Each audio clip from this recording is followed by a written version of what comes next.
نحمده نصلي على رسول الكريم اما بعد فاعوذ بالله من الشیطان الرجیم بسم اللہ الرحمن الرحیم اعوذ باللہ من الشیطان الرجیم بسم اللہ الرحمن الرحیم یا ایھا الذین آمنوا ان تطیعوا الذین کفروا یردوکم علی اعقابکم فتنقلبوا خاسرین بل اللہ مولاکم وهو خیر الناصرین۔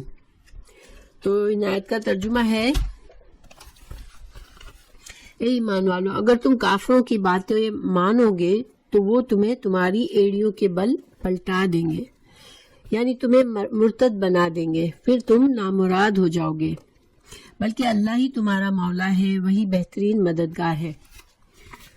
تو ان آیت کا ہم پیچھے سے دیکھتے ہیں کہ پیچھے سے کیا تعلق ہے۔ جہاں ہمارا جو سبق چل رہا ہے ابھی، آپ لوگوں کو یاد ہوگا کہ ابھی ہم جو بھی باتیں چل رہی ہیں وہ جنگ احد کی ڈسکشن چل رہی ہے کہ جنگ احد میں کیا واقعات ہوئے تھے، اور یہ پہلی جنگ تھی جس میں مسلمان ہارے تھے۔ مشرکین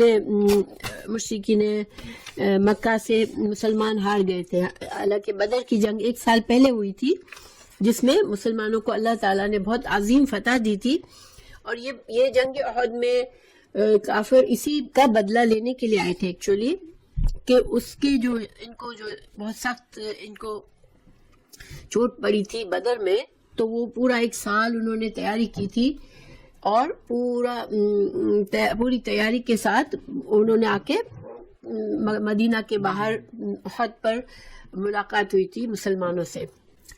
تو ہم نے پیچھے سے یہ جانا جتنا ابھی تک پڑھا ہے کہ مسلمانوں کی مسٹیکس کی وجہ سے جنگ احد کچھ مسلمانوں سے مسٹیکس ہوئی، جس کی وجہ سے جنگ احد میں ناکامی ہوئی تھی۔ تو اللہ سبحانہ تعالیٰ نے ان ایک بات کو ایک مسٹیک سے لے کر مسلمانوں کو کی اصلاح فرمائی اور نصیحت فرمائی، جس میں اللہ تعالیٰ نے مسلمانوں کو بتایا کہ تم لوگوں کے دلوں میں ابھی مال کی محبت ہے، تو اس مال کی محبت کو چھوڑ دو، اور اس کے لیے اللہ تعالیٰ نے سود کو حرام کا حکم بھی یہیں پر ڈالا تھا، کیونکہ مال غنیمت کی محبت کی وجہ سے پہاڑ سے جو مسلمان اتر گئے تھے تو وہ اس وجہ سے اترے تھے۔ پھر اللہ تعالیٰ نے رسول اللہ صلی اللہ علیہ وسلم کے واضح حکم کی نافرمانی کی تھی۔ جب پہاڑ سے یہ 40 لوگ اترے تو 50 تھے وہاں پر تیر انداز، لیکن 40 اتر گئے تھے، تو انہوں نے اللہ کے واضح حکم کی نافرمانی کی تھی۔ تو اللہ تعالیٰ نے سمجھایا کہ تمہارے لیے کامیابی اللہ اور اللہ کے رسول کی اطاعت میں، یہ ہر حال میں تم کو اللہ اور اللہ کے رسول کی اطاعت کرنا ہے، اور تم نے رسول اللہ صلی اللہ علیہ وسلم کی نافرمانی کی تو تم کو یہ تکلیف دیکھنی پڑی۔ پھر اللہ تعالیٰ نے مسلمانوں کو سمجھایا کہ اللہ کی راہ میں آنے والی جتنی بھی آزمائشیں ہوں، ایک مسلمان کو ثابت قدم رہنا ہے، اور یہ بھی سمجھایا کہ دین جو ہے وہ صرف اللہ کے لیے، یعنی اگر تم جو بھی اسٹرگل کرو گے دین کے لیے، دین کو فلاح کے لیے، دین کی سربلندی کے لیے، وہ اس لیے کرو گے کہ دین اللہ کا ہے۔ تو اس پر چونکہ محمد صلی اللہ علیہ وسلم، ہمارے پیارے رسول صلی اللہ علیہ وسلم کی وفات کی جھوٹی خبر شیطان نے پھیلا دی، تو اس پر مسلمان سخت نا امید ہو گئے تھے، اور یہ ایک اور وجہ ہوئی تھی جس کی وجہ سے جنگ ہارے تھے، کہ ہمت ہار گئے کہ رسول اللہ صلی اللہ علیہ وسلم اب نہیں رہے دنیا میں، تو اب ہم کس کے لیے جنگ کریں۔ تو اللہ تعالیٰ نے یہاں بھی اصلاح فرمائی کہ صرف اللہ کا دین ہے، اور رسولوں کا مشن تو انسانوں کو اللہ سے جوڑنا ہوتا ہے، اللہ کا میسج دینا ہوتا ہے، اور وہ میسج دینے کے بعد رسول اگر دنیا سے چلے جاتے ہیں یا شہید ہو جاتے ہیں، تو اگر جو کوئی اپنے دین کو چھوڑ دے گا تو وہ پھر اپنا نقصان کرے گا۔ تو یہاں بھی اصلاح فرمائی کہ اسلام شخصیت پسندی کے لیے نہیں ہے، اسلام جو ہے وہ اللہ کا دین ہے، اور صرف اللہ کی رضا کے لیے اس پر چلنا ہے۔ یہ ساری چیزیں اللہ تعالیٰ نے سمجھائی پچھلے اسباق میں صرف آپ لوگوں کو ریویژن کرا رہی ہوں۔ پھر آج کا جو سبق ہے اس میں مسلمانوں کی ایک اور کمزوری کی اصلاح کی جا رہی ہے. اور یہ سبحان اللہ دیکھیں جنگ احد میں جس طرح سے اللہ تعالیٰ نے مسلمانوں کی اصلاح فرمائی ہے ایک ایک پوائنٹ پر، وہ بہت ہی یعنی کہ امیزنگ ہے کہ اللہ تعالیٰ نے کس طرح سے ایک واقعہ ہوا، ایک شکست ہوئی، اس سے کتنے سبق مسلمانوں کو دیے اور مسلمانوں کو ایک ایک چیز پر واضح طور پر نصیحت فرمائی. تو اب آج جو ہے وہ ایک اور پوائنٹ پر مسلمانوں کی نصیحت کی جا رہی ہے، وہ یہ ہے کہ اگر تم مسلمان ہو تو کافروں اور منافقوں کی باتوں میں مت آؤ. ان کی پروپیگنڈا ہو چاہے کچھ، یا وہ تمہیں کچھ بھی باتیں کنوینس کرنا چاہے، تمہیں ان کی اطاعت نہیں کرنی ہے، ان کی باتوں پر نہیں چلنا ہے. تو یہ کیوں ہوا، یہ بات بتانی کیوں ضروری ہوئی کہ جب مسلمان کو شکست ہوئی مسلمانوں کو، تو منافقوں نے اپنے دل کی بھڑاس نکالی اور اپنے، چونکہ مدینہ تو ایک ایسی کمیونٹی تھی جس میں سارے لوگ تھے، مسلمان بھی تھے، مشرک بھی تھے، یہودی بھی تھے، منافق بھی تھے، اور ظاہری بات ہے ان میں پاس پڑوس بھی ہوتا تھا، دوستیاں، پرانی دوستیاں بھی تھی، تعلقات بھی تھے، رشتہ داریاں بھی تھی. تو منافقوں نے اپنے دل کی بھڑاس نکال کے اپنے لوگوں کو یہ سمجھانا شروع کیا کہ دیکھو تم جس دین کے لیے لڑنے چلے تھے، اپنی جان قربان کرنے چلے تھے، وہ سچا دین اگر ہوتا تو پھر اللہ تمہاری مدد کرتا. اللہ تو فرشتوں کو بھی بھیج سکتا ہے مدد کے لیے، جیسے کہ تم کہہ رہے تھے کہ فرشتوں کو اللہ نے بھیجا تھا بدر میں، تو آج پھر کیوں نہیں بھیجا؟ اگر اللہ ہی کا دین ہے تو پھر یہ ساری تو اتفاق کی بات تھی. بدر کی جو جیت تھی وہ تو ایک اتفاق کی بات تھی، اور تم بہتر ہے کہ اپنے باپ دادا کے دین پر چلے آؤ، اس کو چھوڑ دو. تو اس طرح سے ظاہری بات ہے کہ اب مسلمانوں کے لیے بہت سخت وقت تھا. ہر انسان کا ایمان اتنا ہائی نہیں ہوتا، اور بہت سے تو نئے مسلمان بھی ظاہر ہے دن بدن آتے جا رہے تھے، تو بہت سے مسلمانوں کے دلوں میں شک و شبہات ہونے لگے آپ صلی اللہ علیہ وسلم کے بارے میں، اللہ کے بارے میں. تو اللہ تعالیٰ یہاں سمجھا رہے ہیں کہ تم کافروں کے پروپیگنڈا کو مت سنو. اور دیکھیں یہ چیز ہمارے لیے کبھی ختم نہیں ہوئی، مسلمانوں کے لیے ہمیشہ یہ اللہ کی ہر آیت جو ہوتی ہے وہ ہر دور کے لیے ہوتی ہے. آج ہمارے لیے یہ مصیبت ہے کہ ہم بھی بہت جلدی پروپیگنڈا کا اثر ہوتا ہے، ہم بہت زیادہ گھبرا جاتے ہیں. کوئی بھی افواہ پھیلتی ہے ہم خود پھر اس کو 1000 لوگوں تک پہنچاتے ہیں، اور اس سے مسلمانوں کے دلوں میں ایک دکھ اور تکلیف اور گھبراہٹ طاری ہوتی ہے اسلام کے بارے میں، مسلمانوں کے بارے میں. تو ہمیں ان چیزوں کا بہت احتیاط کرنے کی ضرورت ہے. یہ جو ہے کافروں کی اور جو اسلام کے دشمنوں کی یہ ٹیکٹک ہے کہ اس طرح سے وہ مسلمانوں کو دل برداشتہ کرتے ہیں، ان کا کانفیڈنس شیک کرتے ہیں. بہرحال اللہ تعالیٰ فرما رہے ہیں یا ایھا الذین آمنو، اے لوگوں جو ایمان لائے ہو، ان اگر تطیعوا، اگر تم اطاعت کرو گے، الذین ان لوگوں کی، کفروا جنہوں نے کفر کیا، یردوکم وہ تمہیں رد کرنا کیا ہوتا ہے؟ کوئی چیز جہاں سے آئی اس کو ادھر پیچھے لوٹا دو. تو یہ تم کو پھیر دیں گے اعلیٰ اوپر، عقابکم تمہاری ایڑیوں پر. ایڑیوں پر پھر جانے سے کیا مطلب ہوا کہ 180 ڈگری سے انسان جہاں سے آیا تھا وہاں چلا جائے، بالکل الٹا پلٹ جائے. فتنقلبوا تو تم لوٹ جاؤ گے، خاسرین تو تم خسارہ پانے والے ہو جاؤ گے. تو یہاں اللہ تعالیٰ نے فرمایا کہ تم اگر ان کی باتوں میں آ گئے اور تم نے اگر تمہارے دل میں اسلام کے بارے میں شک و شبہات آ گئے اور تم دوبارہ اپنے مذہب کی طرف پلٹ گئے، اگر ایسا کیا، اگر مرتد ہوئے، اگر اسلام کو چھوڑا، تو تم سخت خسارے میں آ جاؤ گے. اور خسارہ ایسا نقصان ہوتا ہے جس میں انسان کے اگر کوئی بزنس میں خسارہ ہوتا ہے تو یہ مطلب ہوا کہ جو مال لگایا تھا وہ بھی چلا گیا، منافع تو نہ ملا، لیکن جو مال لگایا تھا وہ بھی مکمل لاس جو ہوتا ہے اس کو خسارہ کہتے ہیں. تو گویا تمہاری دنیا اور آخرت دونوں کا خرابی ہو جائے گی. دنیا میں تم جہالت کے اندھیروں میں چلے جاؤ گے، تمہارا دین چلا جائے گا، تمہاری اندر سے ایمان کی روشنی چلی جائے گی، اور تم پھر گمراہی میں چلے جاؤ گے، بری عادتوں میں پڑ جاؤ گے. اور آخرت میں تم جو ہے وہ جہنم میں جاؤ گے، اپنے ایمان اپنے اچھے اجر سے محروم ہو جاؤ گے۔ تو یہاں پر اللہ تعالیٰ نے پھر سمجھایا کہ تم کو بلکہ اللہ مولاکم، اللہ تمہارا مولا ہے۔ اور مولا کیا ہوتا ہے؟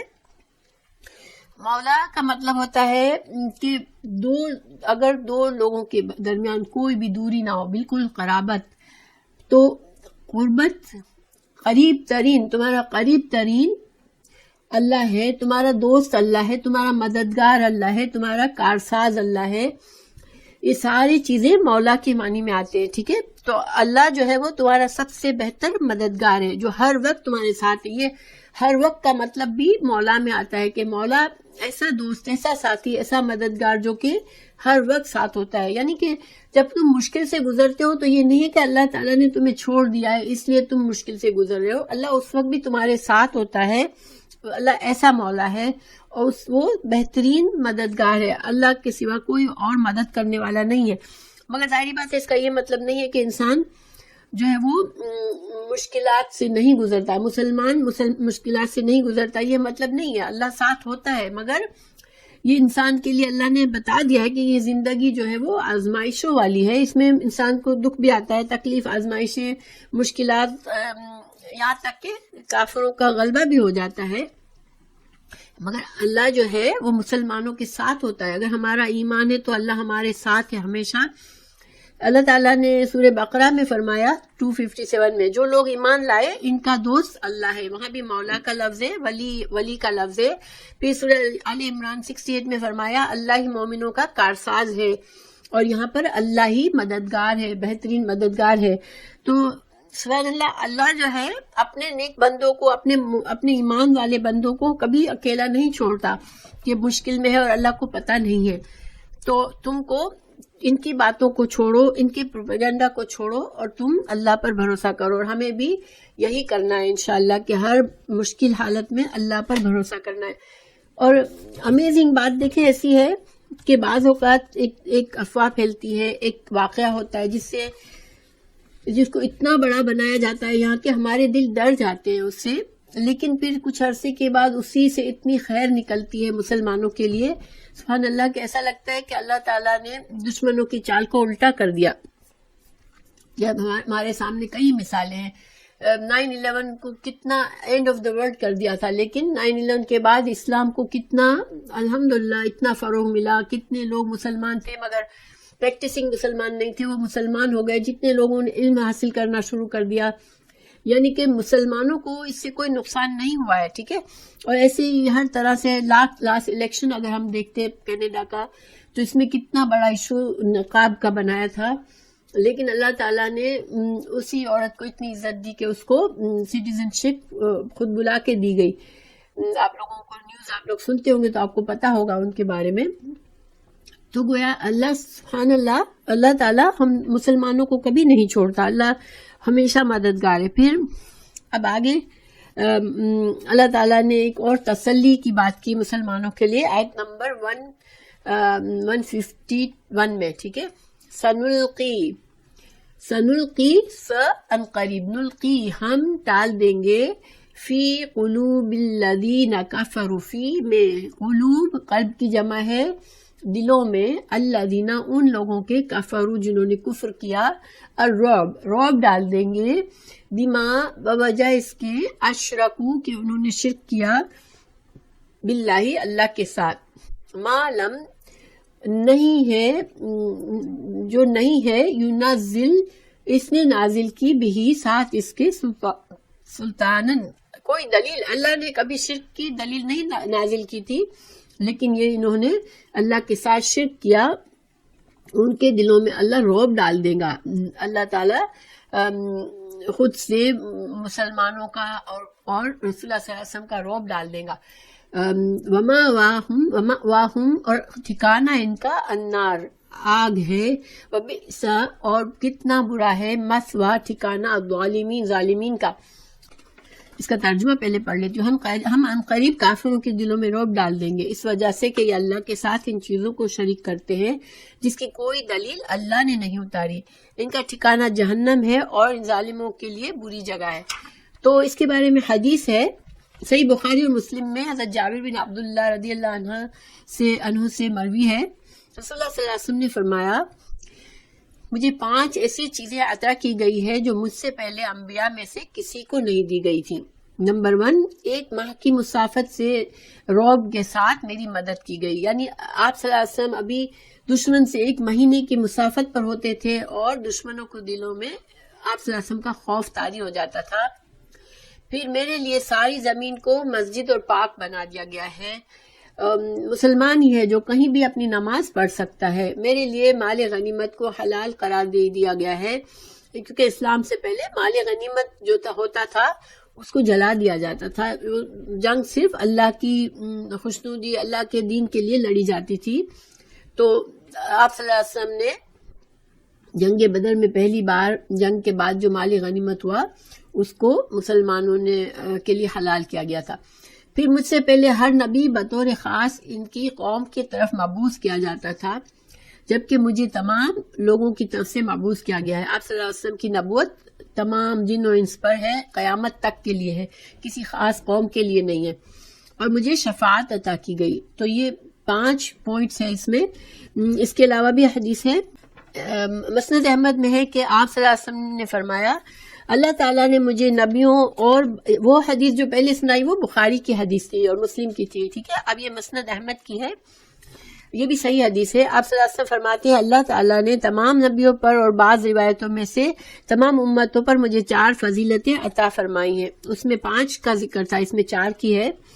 مجھے تمام دنیا کی طرف سے رسول بنا کر بھیجا گیا، اور میرے اور میری امت کے لیے تمام زمین مسجد اور پاک بنائی گئی، اور میری امتی کو جہاں نماز کا وقت آ جائے وہیں پر اس کی مسجد اور اس کا وضو ہے۔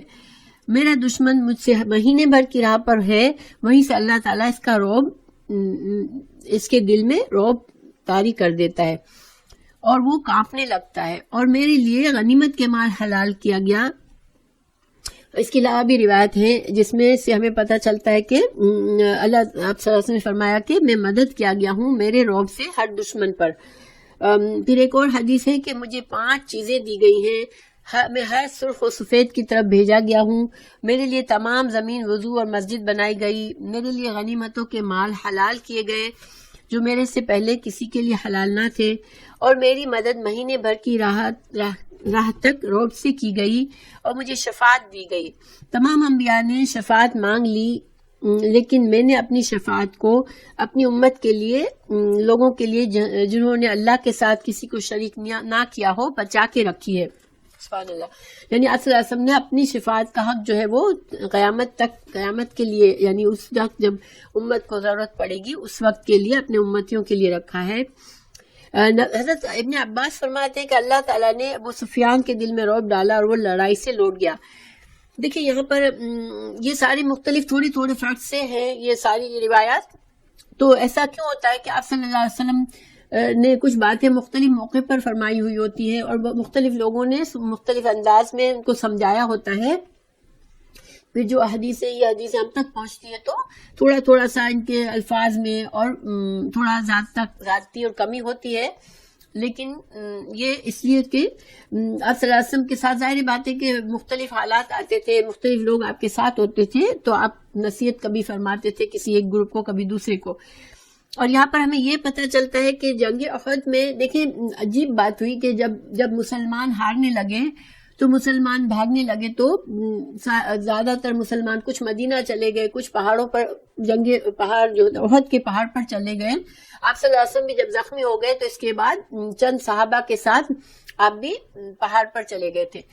تو اس وقت جو کافروں کی فوج تھی ان کو یہ سمجھ نہیں آئی کہ اس وقت تو ہم جیت رہے ہیں، ہم جو ہے تمام مسلمانوں کو پکڑ کر ڈھونڈ کر سب کو قتل کر دیں۔ اس وقت ان کے ذہن میں یہ بات نہیں آئی کہ آج ہمارے ہاتھ میں موقع ہے کہ ہم سارے مسلمانوں کو ختم کر کے اس جھگڑے کو ہمیشہ کے لیے ختم کر دیں، بلکہ وہ چلے گئے وہاں سے، ٹھیک ہے۔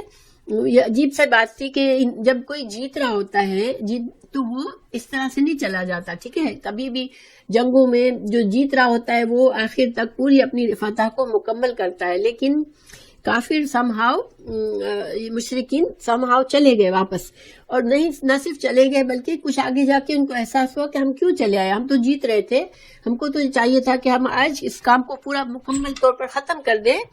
تو ان کے دل میں خیال آیا کہ ہم لوٹیں، ٹھیک ہے.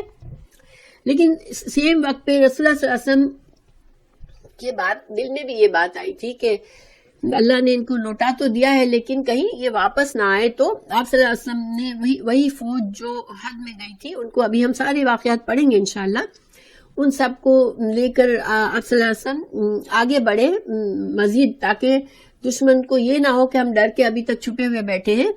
اور جب دشمن کو یہ خبر ملی کہ آپ صلی اللہ علیہ وسلم تو دوبارہ لڑنے کے لیے آ رہے ہیں، تو یہ ڈر کے بھاگ گئے، پھر وہ آئی ہی نہیں دوبارہ. تو اس پر حضرت ابن عباس نے فرمایا کہ اللہ تعالیٰ نے ابو سفیان کے دل میں بھی رعب ڈال دیا کہ وہ لڑائی سے لوٹ گیا. وعلیکم السلام ورحمۃ اللہ.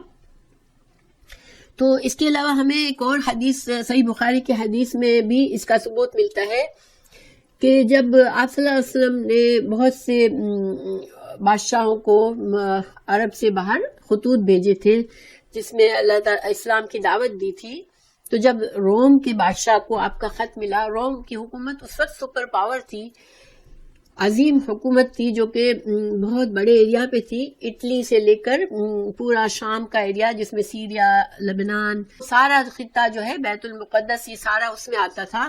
اتنی بڑی ریاست کا بادشاہ جب آپ صلی اللہ علیہ وسلم کا خط اس کو ملا تو وہ جسے اس کی جو ریئیکشن تھا، اور ابو سفیان اس زمانے میں سفر کر رہا تھا وہاں پر، اس کے محل میں اس نے بلایا تھا، وہ حدیث ہے لمبی اس کے بارے میں. تو اس نے اندازہ لگا لیا اور اس نے اپنے ساتھیوں سے کہا کہ یہ روم کا بادشاہ تو ڈر گیا رسول اللہ صلی اللہ علیہ وسلم سے. اس وقت ابو سفیان خود مسلمان نہیں ہوئے تھے. تو گویا کہ آپ صلی اللہ علیہ وسلم کا، اور وہ جس ایریا میں وہ تھا وہ 1 مہینے کے فاصلے پر تھا مدینہ سے. جب روم کے بادشاہ کو خط ملا تو وہ 1 مہینے کی مسافت پر تھا، اور وہاں سے صرف آپ کے خط سے ڈر گیا وہ. تو یہ اللہ سبحانہ تعالیٰ نے ایک معجزہ تھا جو آپ صلی اللہ علیہ وسلم کو دیا تھا، ٹھیک ہے. تو اسی کا اللہ تعالیٰ نے اس آیت میں ذکر فرمایا ہے کہ ہم ان قریب ان کے دلوں میں رعب ڈال دیں گے. پھر ہم آگے چلتے ہیں. اللہ تعالیٰ فرما رہے مزید وَلَقَدْ، اور البتہ تحقیق، صدقکم، سچ کیا تم سے، اللہ نے، وعدہ، اپنا وعدہ، اذ، جب، تحسونہم، تم قتل کر رہے تھے ان کو، بِإِذْنِهِ، اللہ کے اذن سے، حتی اذا، یہاں تک کہ، اذا، جب، فشلتم، تم بزدل ہو گئے، تم ہمت ہار گئے، وتنازعتم، اور تم نے جھگڑا کیا آپس میں، فی امری، معاملے میں، وعصیتم، اور تم نے نافرمانی کی، من بعد، اس کے بعد، ما، جو، اراکم، دکھایا تم کو، ما تحبون، جو تم پسند کرتے تھے وہ دکھایا تم کو، منکم، تم میں سے کچھ، من یرید الدنیا، جو کہ دنیا چاہتا تھا، ومنکم، اور تم میں سے، من، جو، یرید الآخرہ، جو آخرت چاہتا تھا، ثم، پھر، صرفکم، اس نے پھیر دیا تم کو، عنہم، ان سے، لیبتلیکم، تاکہ وہ آزمائے تم کو، وَلَقَدْ، اور البتہ تحقیق، عفا، اس نے معاف کر دیا، عنکم، تم سے، واللہ، اور اللہ تعالیٰ، ذو فضل، فضل والا ہے، بڑے فضل والا ہے، علی المؤمنین، مومنوں پر. تو اس کا ترجمہ میں پڑھتی ہوں اس آیت کا. اللہ تعالیٰ نے تم سے اپنا وعدہ سچا کر دکھایا جبکہ تم اس کے حکم سے انہیں کاٹ رہے تھے. یہ کب ہوا؟ جب احد کی جنگ شروع ہوئی تو پہلے مسلمانوں کو فتح دی اللہ نے، ٹھیک ہے، مسلمان جیت رہے تھے، فتح ہوئی اور کافر بھاگنے لگے. تو یہاں تک تو فتح تھی مسلمانوں کے. پھر پہاڑ پر جو تیر انداز تھے انہوں نے دیکھا کہ اب مسلمان جیت گئے ہیں اور کافر بھاگ رہے ہیں، تو وہ آپس میں ان میں جھگڑا ہوا. اللہ تعالیٰ نے یہ جو فرمایا وَتَنَازَعْتُمْ، اور تم نے آپس میں اس معاملے میں جھگڑا کیا کہ 50 تیر اندازوں میں سے جھگڑا ہوا. کچھ چاہ رہے تھے نیچے اتر جانا، کچھ چاہ رہے تھے نہیں، ہم کو آپ صلی اللہ علیہ وسلم نے منع فرمایا، ہم نیچے نہیں اتریں گے. تو یہ جھگڑا اس کی طرف اشارہ ہے یہاں پر کہ تم نے جھگڑا کیا آپس میں، اور پھر 40 اتر گئے نیچے اور 10 رہ گئے صرف، اور وہ لڑتے رہے. جب ابو سفیان، جب خالد بن ولید اوپر چڑھا درے کے راستے سے، تو وہ 10 میں سے بھی کافی لوگ مارے گئے، کیونکہ انہوں نے رک کر مقابلہ کیا تھا کافروں کا. اور پھر فشل تم، پھر عصی تم نے نافرمانی کی. عصا نافرمانی، تم نے رسول اللہ صلی اللہ علیہ وسلم کے صاف حکم کی نافرمانی کی. اس من بعد ما اراکم، جبکہ تم نے دیکھا کہ تم، من بعد اراکم یعنی کہ تم کو جو دکھایا گیا، یعنی کہ تم کو یہ دکھایا گیا کہ تم مسلمان جیت رہے ہیں، تو تم فتح کی خوشی میں کہ فتح، اب تو فتح حاصل ہو گئی، تمہیں محبت کی فتح سے تم جیتنا چاہ رہے تھے، اب تمہیں لگا کہ تمہیں فتح حاصل ہو گئی ہے، تو تم جو ہے اللہ کے رسول کی نافرمانی کر بیٹھے اور اس درے سے اتر گئے. منکم، تم میں سے کچھ لوگ جو تھے وہ دنیا چاہتے تھے، اور تم میں سے کچھ آخرت چاہتے تھے. جو دنیا چاہ رہے تھے وہ کون تھے؟ جو نیچے اتر گئے پہاڑ سے، اور جو ان کے علاوہ جو لوگ بہت جلدی ہمت ہار گئے میدان جنگ میں اور اپنی جان بچا کر بھاگ گئے. یا تم میں سے کچھ ایسے تھے جو کہ پہاڑ پر بھی رکے رہے، آپ صلی اللہ علیہ وسلم کی نافرمانی بھی نہیں کی، اور وہ آخر دم تک لڑتے رہے. بہت سے صحابہ نے شہادت حاصل کی، اور آپ صلی اللہ علیہ وسلم کا دفاع میں کتنے لوگ مر گئے. تو وہ لوگ کون تھے؟ وہ آخرت چاہتے تھے، وہ اللہ کے، وہ صرف دنیا کی رضا کے لیے، دنیا کے فائدوں کے لیے نہیں گئے تھے. لیکن جو لوگ صحیح، جنہوں نے ایکٹ نہیں کیا، وہ فتح دیکھتے ہی دنیا کا مال غنیمت سمیٹنے کے لیے بھاگ اترے، نیچے اتر آ گئے. تو اور جانوں کو بچا کر جب مشکل ہوئی، فشل تم، جب مشکل ہوئی، جب دشمن نے تم پر دونوں طرف سے گھیرا ڈالا، تو تم بھاگ گئے بزدل بن کر. تو یہ سارے تم لوگوں نے کام کیے. تو پھر اللہ تعالیٰ نے کیا کیا؟ ثم صرفکم، پھر اللہ تعالیٰ نے تمہاری جیتی ہوئی جنگ کو ہار میں بدل دیا. تم کافروں پر حملے کر رہے تھے، کافروں کو مار رہے تھے، اللہ تعالیٰ نے تم کو پلٹ دیا کہ کافر تم پر غلبہ پا گئے. اور یہ اس کی وجہ اب اللہ تعالیٰ نے بتائی کہ تاکہ یہ تمہاری آزمائش تھی. یہ بہت ہی اہم پوائنٹ ہے کہ آزمائش تھی. دیکھیں سبحان اللہ، اللہ تعالیٰ نے ہار جو ہوئی مسلمانوں کی، اس کو یہ نہیں کہا کہ تمہارے وجہ سے ہار ہوئی.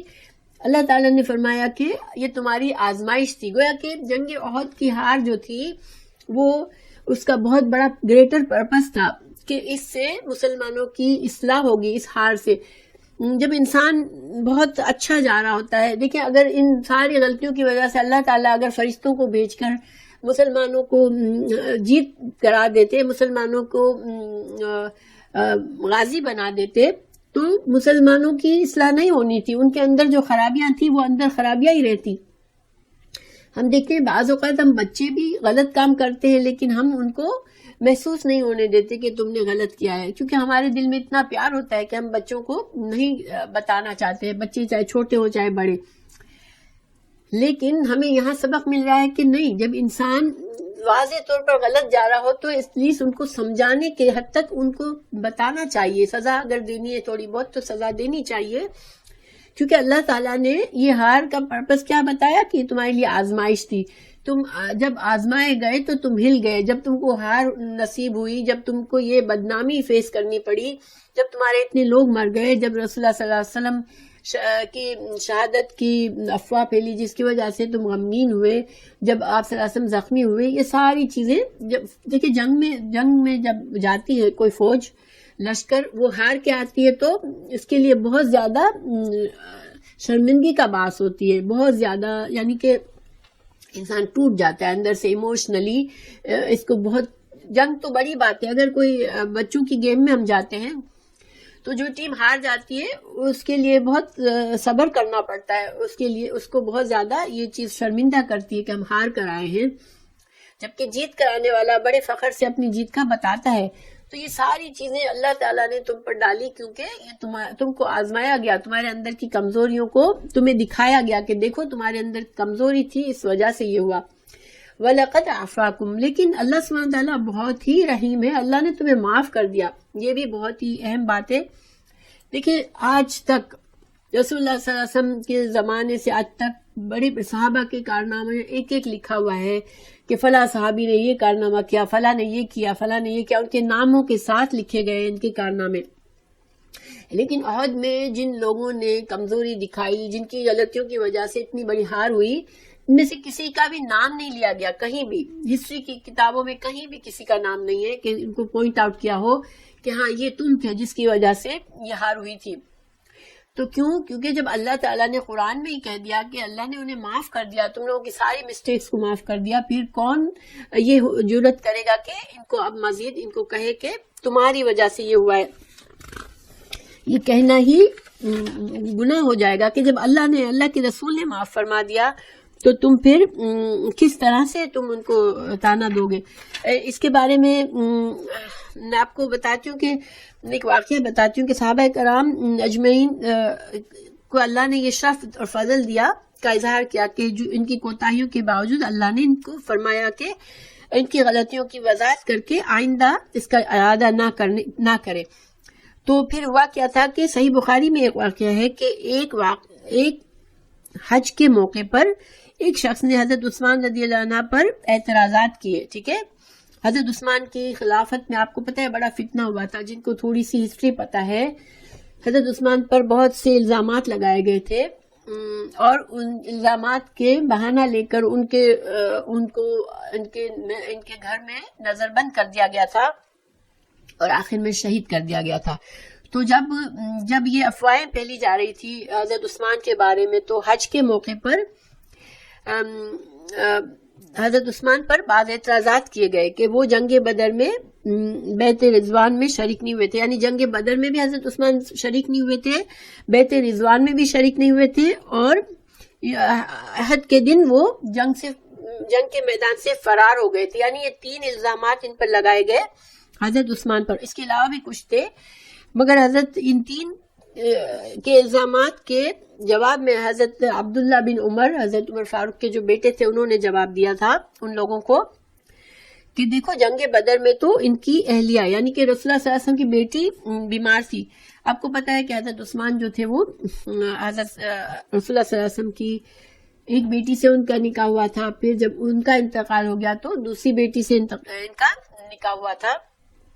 تو جب حضرت عثمان کی پہلی وائف جو تھی آپ صلی اللہ علیہ وسلم کی بیٹی، بڑی والی بیٹی، ان کا جب وہ شدید بیمار تھی، جب آپ صلی اللہ علیہ وسلم جنگ بدر کے لیے روانہ ہوئے تو جو آپ کی پہلی اہلیہ تھی، پہلی وائف تھی حضرت عثمان کی، آپ صلی اللہ علیہ وسلم کی بڑی بیٹی، وہ سخت بیمار تھی. تو رسول اللہ صلی اللہ علیہ وسلم نے حضرت عثمان رضی اللہ عنہ کو خود ہی کہا کہ آپ جنگ میں نہ آئیں ہمارے ساتھ، آپ اپنی بیوی کا خیال رکھیں، کیونکہ آپ صلی اللہ علیہ وسلم کو شاید معلوم ہو گیا ہوگا کہ ان کا انتقال اسی وقت ہو گیا تھا. آپ جب جنگ بدر سے لوٹے تھے فتح کی خوشی لے کر، تو سیم وقت پر آپ صلی اللہ علیہ وسلم کو اپنی بیٹی کے انتقال کی خبر بھی ملی تھی، کیونکہ بیٹی پیچھے سے انتقال کر گئی تھی. اسی لیے شاید رسول اللہ صلی اللہ علیہ وسلم نے حضرت عثمان کو وہاں جنگ میں جانے سے روکا تھا.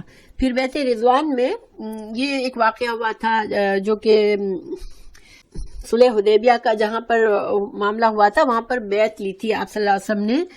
تو بیعت رضوان کے موقع پر بھی حضرت عثمان نہیں تھے، کیونکہ اللہ تعالیٰ نے حضرت عثمان کو رسول اللہ صلی اللہ علیہ وسلم نے حضرت عثمان کو سفیر بنا کر مکہ بھیجا تھا، تو اسی وجہ سے وہ نہیں تھے. یعنی کہ وہ اپنی غلطیوں کی وجہ سے نہیں تھے، لیکن جن لوگوں نے افواہیں پھیلانی تھی انہوں نے ان سب باتوں کی افواہیں پھیلائی تھی کہ حضرت عثمان جو تھے وہ کسی بھی جنگ میں بھی شریک نہیں ہوئے تھے، نہ بدر میں شریک ہوئے، نہ بیعت رضوان میں ہوئے، نہ جنگ احد میں. تو جنگ احد کے بارے میں حضرت عبداللہ بن عمر نے فرمایا کہ یوم احد میں جتنے لوگ فرار ہوئے تھے اللہ تعالیٰ نے ان کو معاف فرما دیا تھا، اور یہ آیت پھر کوٹ کی تھی حضرت عبداللہ بن عمر نے. تو میں یہ سارا کچھ بتانے کا میرا مقصد یہ ہے کہ اللہ تعالیٰ نے چونکہ معافی کا اعلان کر دیا کہ جس نے بھی جو غلطی کی جنگ احد میں سب کو بتایا، ان کی اصلاح فرمائی، اور پھر اللہ نے فرما دیا کہ اللہ نے تم کو معاف کر دیا. ٹھیک ہے، اللہ سبحانہ تعالیٰ رحیم ہے، کریم ہے. اللہ تعالیٰ کو معلوم تھا کہ یہ بھلے ان کا ایمان کمزور ہوا مگر یہ اللہ کے لیے لڑنے کے لیے آئے تھے، اور ایک بڑے اپنے سے 3 گنا بڑے لشکر سے لڑنے کے لیے آئے تھے، صرف اللہ کی رضا کے لیے. 3 گنا بھی نہیں، بلکہ مسلمان 700 تھے اور کافر 3000 تھے. تو اللہ تعالیٰ نے یہ اس وقت ان لوگوں کو یہ نہیں کہا کہ تم آئے بھی تھے لڑنے لیکن کیوں تم نے ایسی حرکتیں کی، اب اللہ ناراض ہے تم سے. نہیں، اللہ تعالیٰ ایسے نہیں، اللہ رحیم ہے.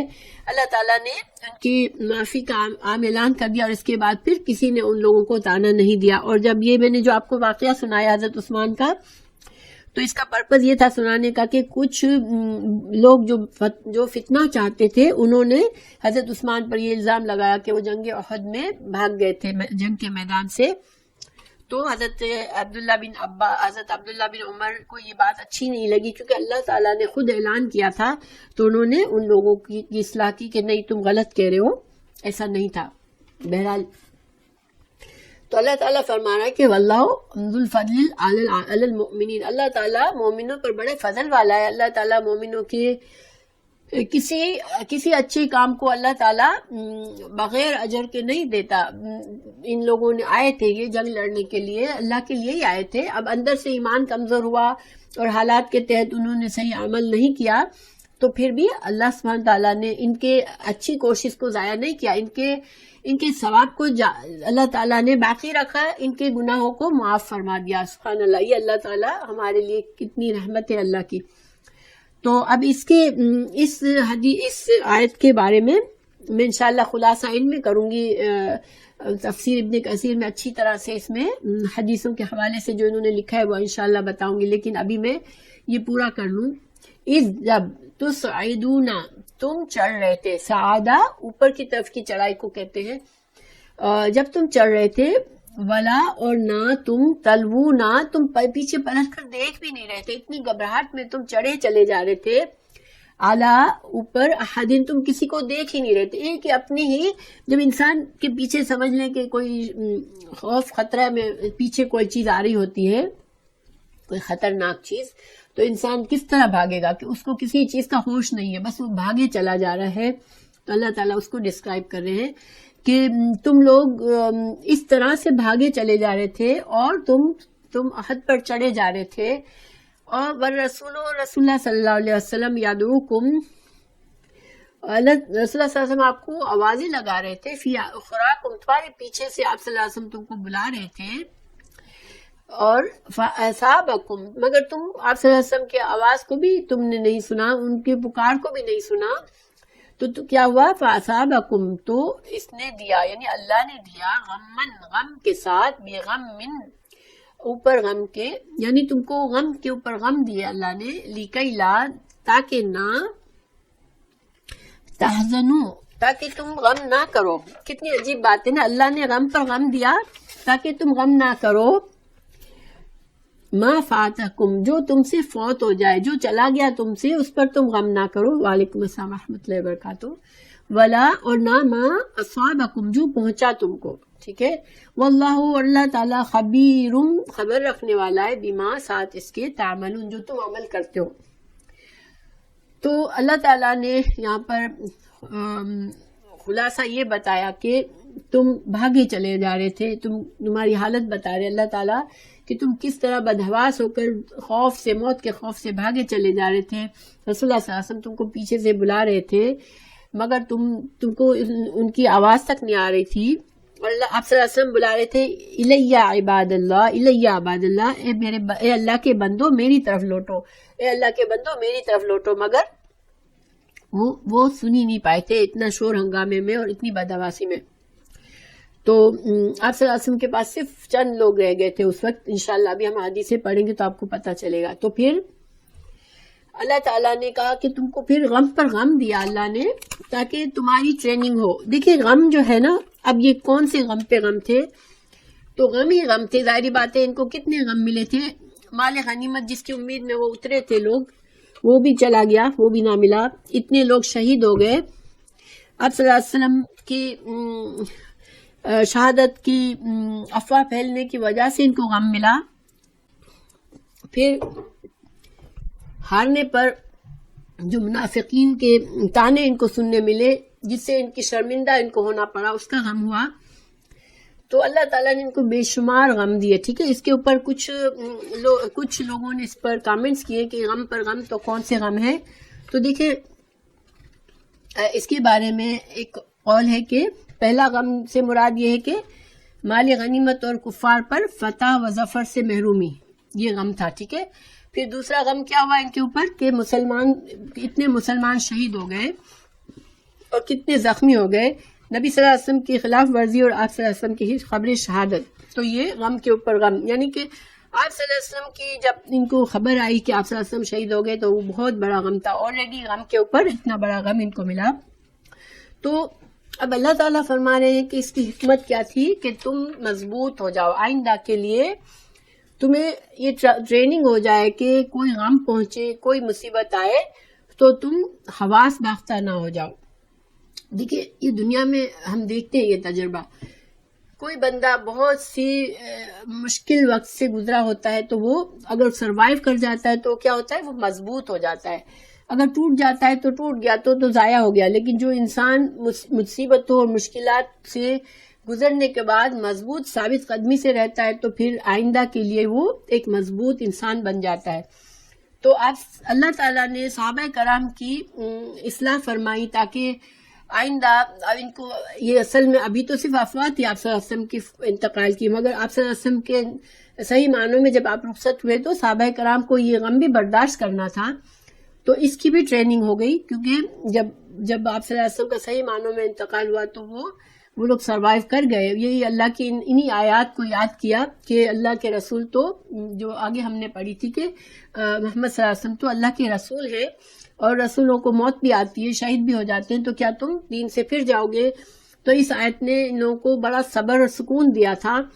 اور بعد میں آپ دیکھیں کہ آپ صلی اللہ علیہ وسلم کے بعد صحابہ کرام اتنے مضبوط انسان بن گئے، اتنے پکے اور اتنے دین میں کھڑے ہو گئے کہ وہ دنیا پر چھا گئے. ساری کہاں اسلام پھیلایا انہوں نے. اور مسلمان حضرت عمر فاروق کے زمانے تک، جو کہ 12ویں ہجری تک تھا، اس وقت تک تو مسلمانوں کی حکومت جو تھی وہ سپر پاور بن چکی تھی، اتنی پھیل چکی تھی. تو اللہ تعالیٰ نے ان کو پہلے پکایا خوب، ان کو خوب آزمائشوں سے گزارا، مضبوط بنایا.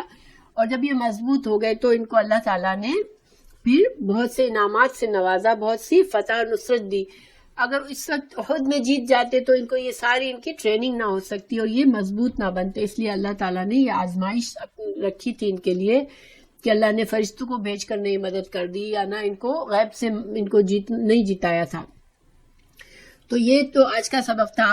اب میں چاہ رہی تھی کہ تھوڑی حدیثیں اس کے بارے میں امام جو ابن کثیر میں بہت اچھی طرح سے انہوں نے لکھی ہیں، وہ میں چاہ رہی تھی پڑھ کر بتاؤں.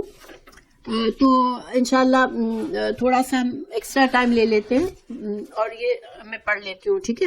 امام بخاری رحم اللہ نے حضرت برا بن عازب کی روایت کو بیان کیا ہے کہ اس دن مشرکوں سے ہماری مدبیر ہوئی تو نبی صلی اللہ علیہ وسلم نے تیر اندازوں کے ایک گروہ کو درے پر مقرر فرما کر عبداللہ بن جبیر رضی اللہ عنہ کو ان کا امیر مقرر کیا اور فرمایا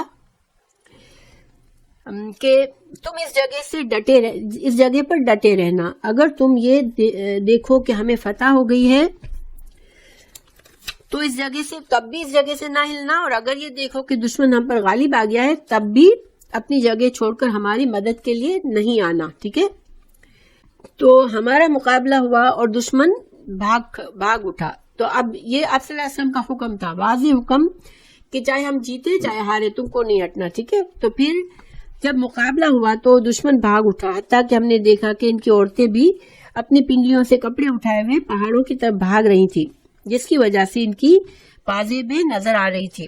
تو اس صورتحال کو دیکھ کر درے پر مقرر لوگوں نے کہنا شروع کیا، غنیمت غنیمت. عبداللہ بن جبیر نے رضی اللہ عنہ نے کہا کہ نبی صلی اللہ علیہ وسلم نے مجھ سے یہ عہد لیا تھا کہ اپنی جگہ سے نہ ہلنا، مگر انہوں نے انکار کر دیا.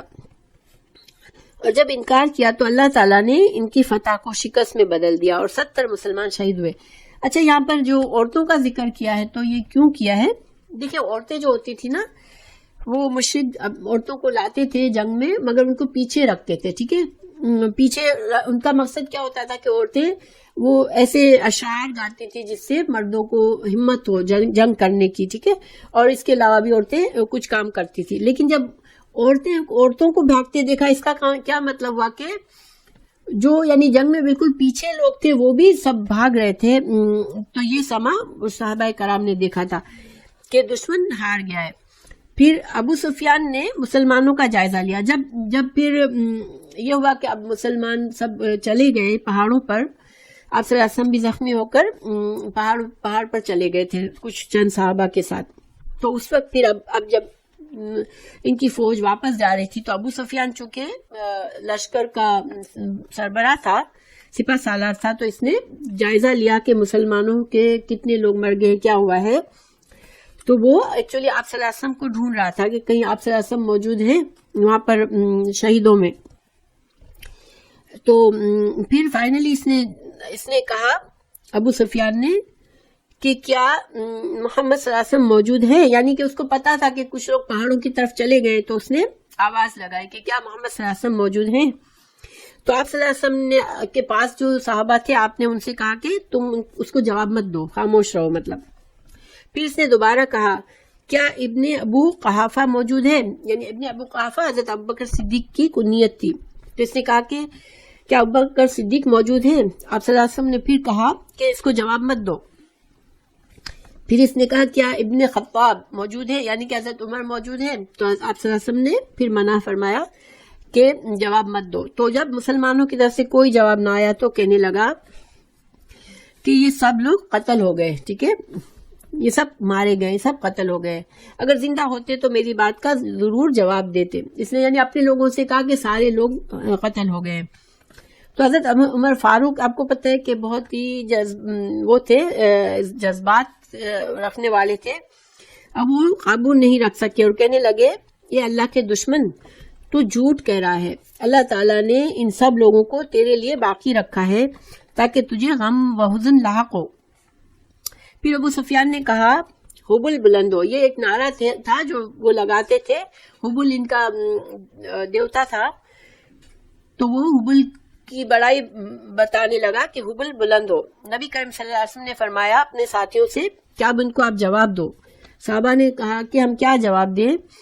تو رسول اللہ صلی اللہ علیہ وسلم نے فرمایا تم یہ کہو کہ اللہ تعالیٰ ہی اعلیٰ اور اجل ہے. ابو سفیان نے کہا ہمارے پاس عزا ہے، تمہارے پاس کوئی عزا نہیں ہے. عزا بھی ان کا ایک بڑا بت تھا. نبی صلی اللہ علیہ وسلم نے فرمایا اس کو جواب دو. تو صحابہ کرام نے پوچھا ہم کیا جواب دیں. تو آپ صلی اللہ علیہ وسلم نے فرمایا ان سے کہو اللہ مولانا ولا مولا لکم، کہ ہمارا مولا تو اللہ ہے مگر تمہارا تو کوئی مولا ہی نہیں ہے. تو صحابہ کرام نے عرض کی کہ ہاں، تو آپ صلی اللہ علیہ وسلم نے فرمایا کہ کہو کہ اللہ ہمارا مولا ہے، تمہارا کوئی مولا نہیں. یہ ساری حدیث جو ہے یہ بخاری کی میں حدیث آپ کو بیان کر رہی ہوں، ٹھیک ہے. ابو سفیان نے کہا کہ یہ دن جنگ بدر کے دن کا جواب ہے اور لڑائی کنویں کے ڈول کی طرح ہوتی ہے. تم دیکھو گے کہ تمہارے کچھ لوگوں کا مسلح ہوا ہے. مسلح کہتے ہیں کسی جنگ میں جب کوئی مارا جاتا تھا اپوزٹ کا آدمی، تو اس کے کان اور ناک اور اس طرح سے کاٹ کے اس کی بے حرمتی کرتے تھے، لاش کی، ایک طرح سے اس کا بدلہ نکالنے کے لیے یا اس کو جیسے مزید اپنا بڑائی جتانے کے لیے. تو صحابہ کرام میں سے کچھ لوگوں کا مسلح کیا گیا تھا. کسی کے کان کاٹ لیے تھے، کسی کے ناک کاٹی تھی. اسی طرح سے حضرت حمزہ کے کلیجے کو چیر کر اس کا کلیجہ باہر نکالا تھا. اس طرح سے لوگوں نے کام کیے تھے. تو اس نے بتایا، جس سے چونکہ یہ سردار تھا تو اس نے بتایا کہ تمہارے کچھ لوگوں کا مسلح کر دیا گیا ہے مگر میں نے اس کا حکم نہیں دیا تھا، ٹھیک ہے. اس نے اپنے آپ کو بری کہا کہ میرے حکم پر یہ نہیں ہوا ہے، لوگوں نے خود سے کیا ہے.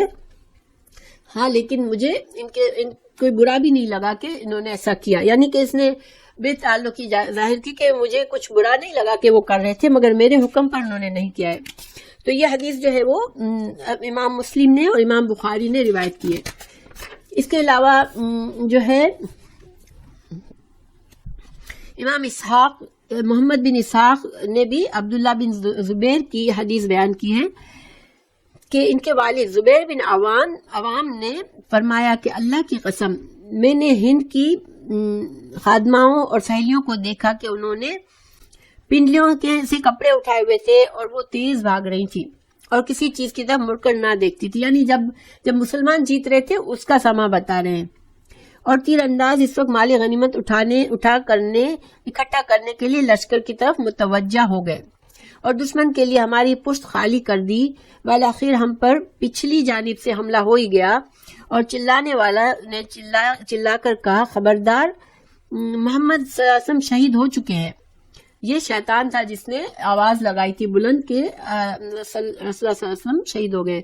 چنانچہ ہم پلٹے اور علم برداروں تک پہنچے تو دشمن ہم پر ٹوٹ پڑا، یہاں تک کہ پوری قوم میں سے کوئی بھی آپ کے قریب تک نہ رہا، یعنی آپ صلی اللہ علیہ وسلم کے پاس کوئی نہ رہ سکا۔ محمد بن اسحاق کہتے ہیں کہ مشرکین کا جھنڈا گرا ہی پڑا جا رہا تھا کہ عمر بن علقمہ ہرسیہ نے تھام لیا اور قریش کے حوالے کر دیا، تو وہ سب اس کے ارد گرد جمع ہو گئے۔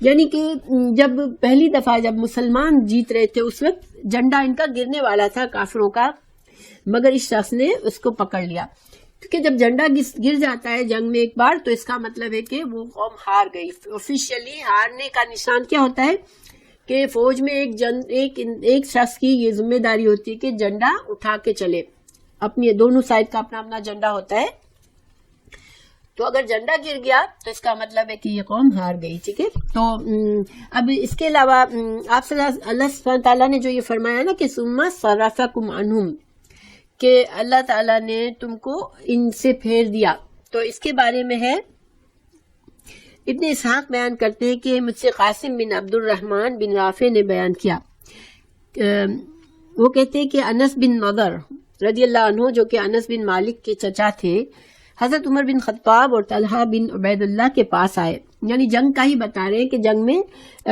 جب انس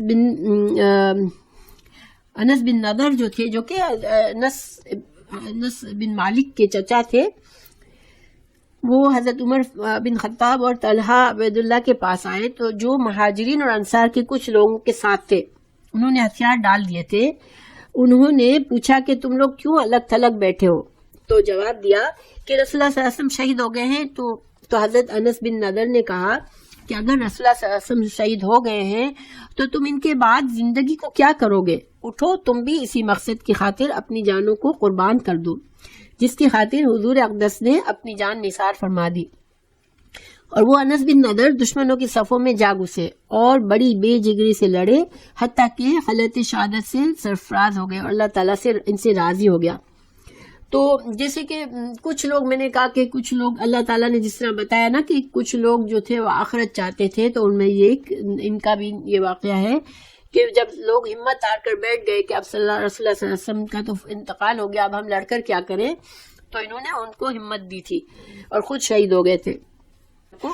آیت 152 کے بارے میں تھوڑی احادیث ہیں کہ جب اللہ تعالیٰ نے فرمایا کہ جب رسول اللہ صلی اللہ علیہ وسلم تم کو آوازیں دے رہے تھے تو اس کے بارے میں کیا وہ آپ فرما رہے تھے، لیا عباد اللہ، میرے اللہ کے بندوں میری طرف آؤ، مگر وہ چڑھے چلے جا رہے تھے۔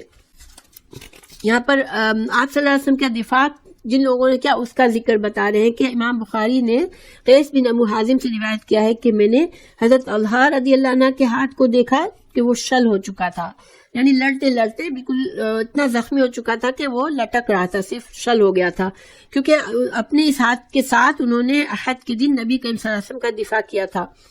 صحیح میں ابو عثمان نہدی سے روایت ہے کہ ان ایام میں سے احد کے دن جس میں رسول اللہ صلی اللہ علیہ وسلم نے جہاد کیا تھا، آپ صلی اللہ علیہ وسلم کے ساتھ طلحہ بن عبید اللہ اور سعد بن ابو وقاص کے سوا کوئی بھی نہ تھا، یعنی ان دو صحابہ نے آپ صلی اللہ علیہ وسلم کا دفاع کیا تھا خود سے، اپنی جانوں سے لڑ کر۔ سعید بن مسیب کہتے ہیں کہ سعد بن ابو وقاص کو بیان کرتے ہوئے سنا کہ رسول اللہ صلی اللہ علیہ وسلم نے احد کے دن اپنے ترکش سے میرے لیے تیر نکالے اور فرمایا، ارمی فداک ابی و امی، تیر پھینکو تم پر میرے ماں باپ نثار ہوں۔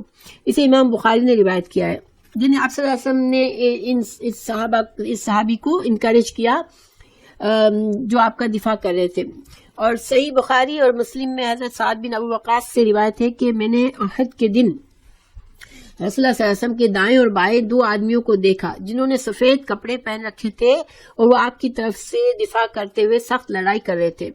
میں نے ان کو اس سے پہلے یا بعد میں کبھی نہیں دیکھا۔ تو ان کا انٹرپریٹیشن یہ ہے کہ یہ حضرت جبرائیل اور میکائیل تھے، یعنی حضرت جو سعد بن ابی وقاص جو کہ آپ صلی اللہ علیہ وسلم کے قریب ترین تھے اس وقت اور آپ کا دفاع کر رہے تھے، تو اس وقت انہوں نے 2 اور آدمیوں کو دیکھا تھا جو کہ جانے پہچانے نہیں تھے، تو ان کا یہ کہنا تھا کہ فرشتے آپ صلی اللہ علیہ وسلم کا دفاع کے لیے آئے تھے، اور یہ کوئی بعید بھی نہیں ہے، ظاہری بات ہے کہ اللہ اپنے رسول صلی اللہ علیہ وسلم کا دفاع کرنے کے لیے اگر فرشتوں کو بھیجے تو اس میں مطلب کوئی نہ یقین کرنے والی بات ہی نہیں ہے۔